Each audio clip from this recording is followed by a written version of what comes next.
Fala aí galera, beleza? Eu sou Marcos Júnior e bem-vindo ao canal Fala aí Nerd. Hoje vamos falar de um filme clássico dos filmes de ficção científica e do terror, Alien, o Oitavo Passageiro, de 1979. Então, bora pro vídeo. Get out of the way, Larry!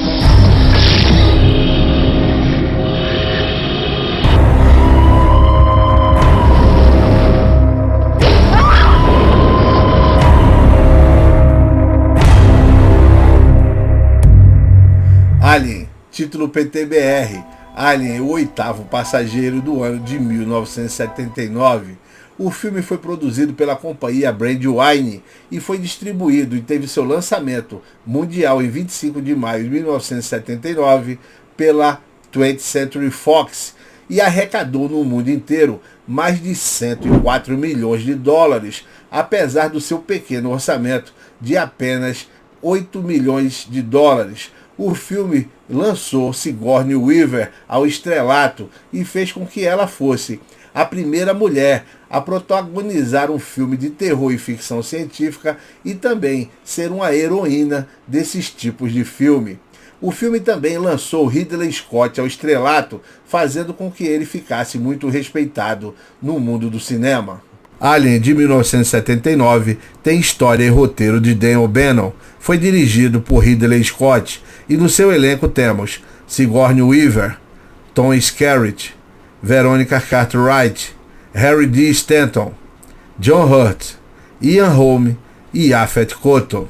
Enquanto estudava cinema na Universidade do Sul da Califórnia, Dan O'Bannon fez uma comédia de ficção científica com o diretor John Carpenter e o artista conceitual Ron Cobb, chamada Dark Star. O filme possuía um alienígena que havia sido criado com uma bola de praia pintada com spray, e a experiência deixou O'Bannon querendo muito fazer um filme de alienígena. Assim, alguns anos depois, ele começou a trabalhar em uma história semelhante, que se focaria mais no terror. Ronald Shusett, seu amigo, estava trabalhando em uma versão de um roteiro que eventualmente se tornaria o Vingador do Futuro, Total Recall. Impressionado por Dark Star, ele contatou O'Bannon e os dois concordaram em colaborar em seus projetos, escolhendo trabalhar primeiro o filme de Dan O'Bannon, porque os dois acreditavam que ele seria o mais barato de se produzir. O'Bannon havia escrito 29 páginas de um roteiro chamado Memory, que consistia naquilo que se tornaria as cenas de aberturas de Alien. Uma tripulação de astronautas acordando e descobrindo que sua viagem foi interrompida porque estão recebendo um sinal vindo de um misterioso planetoide. Entretanto, O'Bannon aceitou uma oferta de trabalhar na adaptação do romance Dune, um projeto que o levou a Paris por 6 meses. E apesar desse projeto não ter dado certo, ele foi apresentado a vários artistas cujos trabalhos lhe deram ideias para sua história de ficção científica, incluindo Chris Foss, H.R. Giger e Jean Giroux. O roteirista ficou impressionado pelas capas de Foss para livros de ficção científica e achou que os trabalhos de H.R. Giger eram tão perturbadores que ficou com um profundo efeito na sua cabeça. Ele nunca havia visto algo tão horrível e ao mesmo tempo tão bonito. Retornando para Los Angeles, Dan O'Bannon, juntamente com Shusett, começaram a reviver o roteiro Memory. Então, juntamente com O'Bannon, Shusett sugeriu outras ideias para o filme, e o título provisório para o projeto agora era Star Beast, porém O'Bannon mudou para Alien, e Shusett criou uma ideia de que um embrião do Alien implantado em um membro da tripulação seria um dispositivo ideal para que a criatura entrasse na nave. Escrevendo o roteiro, O'Bannon se inspirou em várias obras de ficção científica e terror, e ele, com 85% do enredo completo, apresentaram seu roteiro para vários estúdios e o chamaram de Tubarão do Espaço. Eles estavam quase assinando um acordo com o estúdio de Roger Corman, quando um amigo se ofereceu para arranjar um acordo melhor, passando o roteiro para Walter Hill, David Giler e Gordon Carroll, que haviam formado uma companhia de produção chamada Brandywine Productions, que era próxima da 20th Century Fox.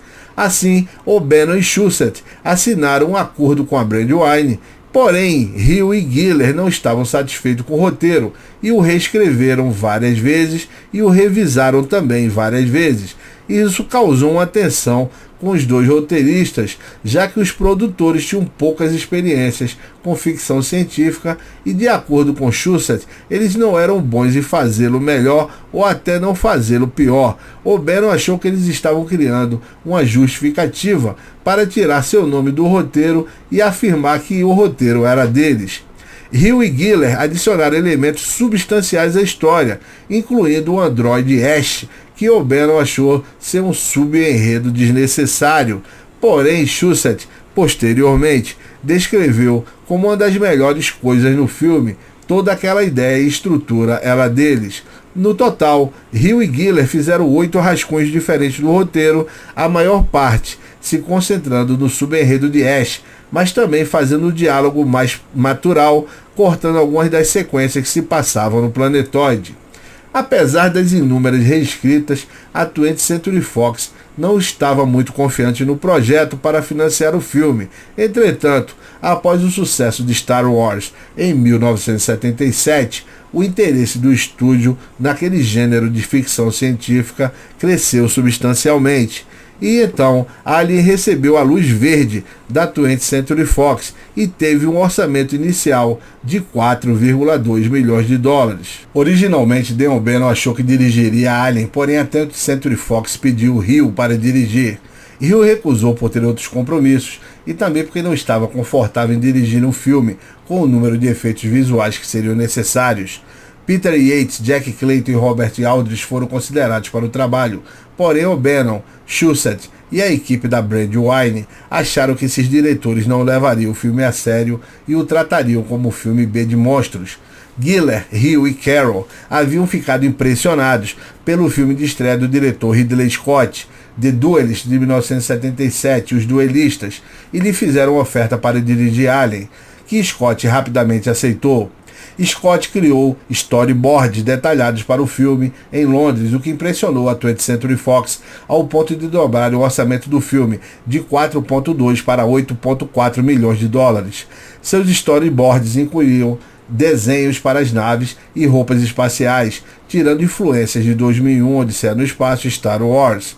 Todavia, ele queria enfatizar o terror em Alien ao invés da fantasia, descrevendo o filme como o massacre da Serra Elétrica da ficção científica. O'Bannon então mostrou os trabalhos de H.R. Giger e a pintura Necronon 4 era o tipo de representação que eles queriam para o antagonista do filme e começaram a pedir para que o estúdio o contratasse como desenhista. A 20th Century Fox inicialmente acreditava que os trabalhos de Giger eram muito sinistros para o público, porém a equipe da Brandywine foi persistente e ele acabou sendo contratado. Então, ele fez vários efeitos para o filme. Ele começou a fazer os ambientes, incluindo a superfície do planetoide, a nave espacial abandonada e todas as outras formas da criatura, desde o ovo até a sua forma adulta. As filmagens de Alien durariam 14 semanas, de 5 de julho até 21 de outubro de 1978. Ocorreram no Shepperton Studios em Londres, enquanto as filmagens dos modelos e miniaturas foram feitas no Bray Studios. O tempo de produção foi curto, devido ao baixo orçamento e à pressão da 20th Century Fox para que tudo fosse finalizado a tempo. Uma equipe de 200 trabalhadores e técnicos construíram os 3 cenários principais: a superfície do planetoide alienígena, os interiores da Nostromo e a nave espacial abandonada. O desenhista de produção criou uma miniatura da superfície do planetoide e da nave abandonada baseadas nos desenhos de Giger. Para as cenas que mostram o exterior da Nostromo, um trem de pouso de 18 metros foi construído para passar a sensação da nave ser gigante. Scott achou que ela não parecia grande o bastante, então ele fez com que seus 2 filhos e 2 câmeras assumissem o lugar dos atores, usando roupas espaciais menores para que o cenário parecesse maior. A mesma técnica foi usada para a cena em que os tripulantes encontram a enorme criatura espacial dentro da nave abandonada. As crianças quase desmaiaram devido ao calor e, eventualmente, aos sistemas de oxigênio foram adicionados para ajudar na respiração dos atores. A seleção de elenco e os testes para Alien ocorreram em Nova York e Londres, com apenas 7 personagens humanos na história. Ridley Scott procurou contratar atores fortes para que ele pudesse focar a maior parte de sua energia no estilo visual do filme. Assim, os membros do elenco eram Tom Skerritt, que inicialmente não quis fazer o filme e depois, com a chegada de Ridley Scott e o orçamento ser dobrado, ele aceitou o papel de Dallas. Temos Sigourney Weaver. A decisão de ter uma mulher como protagonista do filme foi feita por Gillian e Hill, achando que isso ajudaria Alien a se sobressair entre os filmes do gênero dominado por homens. Weaver tinha pouca experiência em cinema, mas ela tinha bastante experiência na Broadway. Assim, ela impressionou Scott, Gillian e Hill com seu teste. Ela foi o último membro do elenco a ser contratada e fez a maioria de seus testes no estúdio enquanto os cenários estavam sendo construídos. O papel de Ripley foi o primeiro papel principal de Weaver no cinema e ela recebeu uma indicação ao Saturn Award de melhor atriz e outra para o BAFTA de estrela promissora e papel principal. Veronica Cartwright tinha uma experiência prévia em filmes de ficção científica e terror. Ela originalmente fez o teste para Ripley e não foi informada que havia sido escalada para interpretar Lambert até chegar em Londres para fazer seus figurinos. Ela não gostou da fraqueza emocional da personagem. Mesmo assim, aceitou o papel. No elenco também temos Harry D. Stanton, que as suas primeiras palavras para Scott durante seu teste foi que ele não gostava de filmes de ficção científica ou de monstros. Entretanto, Ridley Scott o convenceu a aceitar o papel, afirmando que Alien seria um thriller muito melhor do que ele imaginava. Temos também o Yaphet Kotto. Kotto foi escalado parcialmente para dar diversidade ao elenco e para dar à tripulação da Nostromo um ar internacional. O filme começa com uma gigantesca nave de mineração chamada Nostromo voltando à Terra. Ela tem 7 tripulantes em estado de hibernação na longa jornada de volta para casa. Então, a nave capta um possível sinal de socorro vindo de um planeta próximo pelo computador da nave, conhecido como Mãe. Assim, a tripulação desperta e o capitão da nave, Dallas, revela à tripulação, descontente, que eles não voltarão para casa, pois eles receberam ordens para investigar o sinal. Então a Nostromo pousa no planeta desconhecido e o capitão Dallas, Kane e a navegadora Lambert saem para investigar. Conforme caminham pelo terreno acidentado, eles descobrem que o sinal está vindo de uma nave alienígena abandonada. Ao chegar na nave, eles encontram o corpo de uma grande criatura alienígena, cujo tórax parece ter explodido.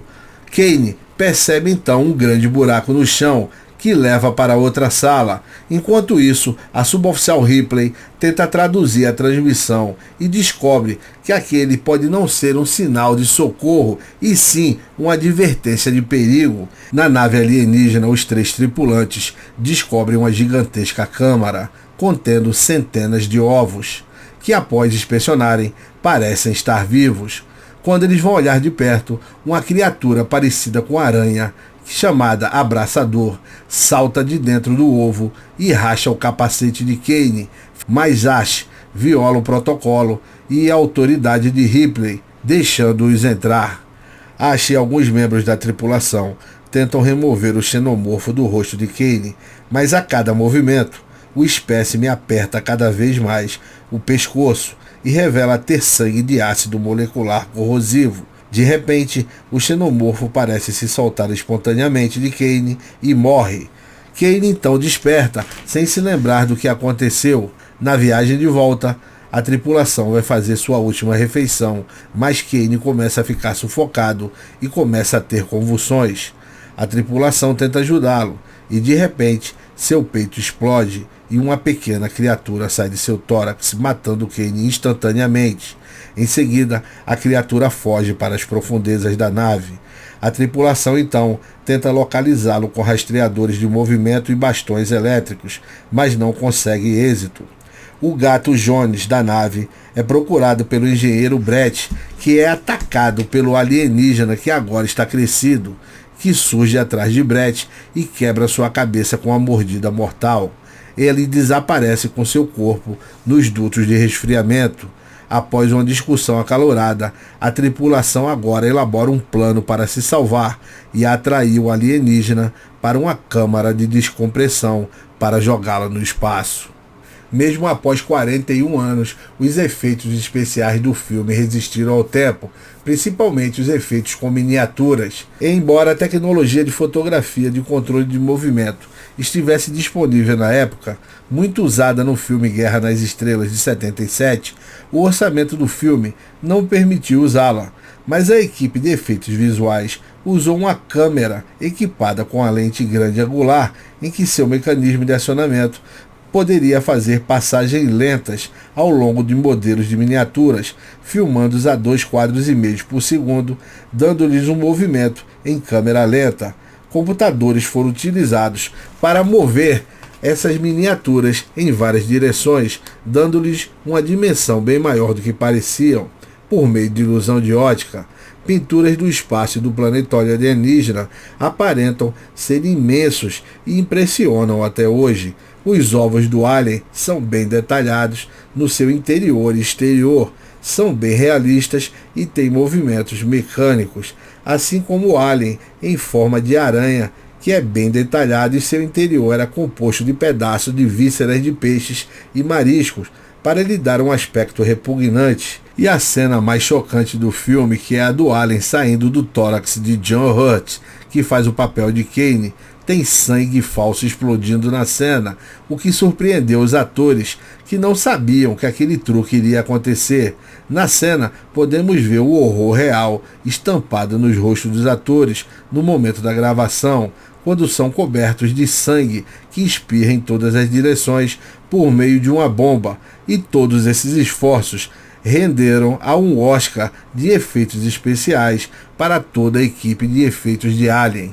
Alien fez tanto sucesso que teve mais 3 continuações, foi sucesso de público e crítica, e teve, além dessas 3 continuações, mais 2 filmes em 2012 e 2017, respectivamente, dirigidos por Ridley Scott, que são Prometheus e Alien Covenant, que são um tipo de prequel desse monstro alienígena. Se você está gostando desse conteúdo, não se esqueça de se inscrever no canal e ativar as notificações para não perder nenhum conteúdo como esse.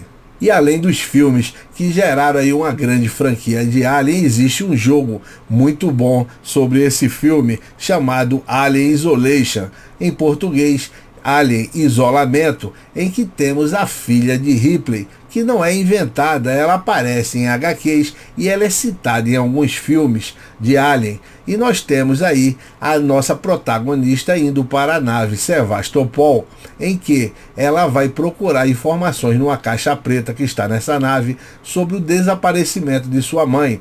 Então o jogo é muito difícil e tem aí momentos de stealth constante. O jogador tem que se esconder do alien constantemente e não pode dar nenhum mole, nenhum barulho, ligar luz, pois o alien tem uma inteligência artificial muito forte e ele consegue encontrar o jogador a qualquer momento, pois se ele vê você entrando dentro de um armário, ele vai gravar que você entrou no armário e da próxima vez que você se esconder, ele vai passar direto e quando você sair, ele vai estar te esperando para te abocanhar. Então o jogo não é para pessoas que são amadoras em stealth e estão começando agora em videogames. O jogo está disponível em PlayStation, Xbox e também em PC. O jogo eu vou deixar aqui na descrição do vídeo para quem quiser comprá-lo, pois o jogo é excelente, é muito aconselhável para quem gosta de jogos de stealth e jogos de horror, e além de ficção científica. Enfim, toda a mitologia de Alien merece todo o respeito e elogio, pois o filme de 1979 ainda é um grande clássico e é um filme que te prende do início ao fim. Apesar de ter mais de 2 horas de duração, o filme deixa você atento em tudo que está acontecendo e querendo obter respostas que muitas vezes não são dadas claramente. Você tem que usar a sua imaginação para tentar obter de repente uma história de fundo do que aconteceu anteriormente, principalmente quando encontram aquele gigantesco alienígena preso naquela nave, o que teria acontecido? Nós temos uma direção de Ridley Scott fantástica, temos um elenco aí de superastros, colocando aí Sigourney Weaver como a heroína de antes, hoje e para sempre, como sendo uma das melhores heroínas de ficção científica já feito. Então, nós temos um filme que merece estar na coleção de filmes de qualquer instante, em qualquer casa, em qualquer época. O filme é fantástico e merece ser visto e revisto várias vezes. Meu nome é Marcos Júnior, esse é o canal Fala aí Nerd, e se você gostou do conteúdo, inscreva-se no canal. Um forte abraço e até a próxima.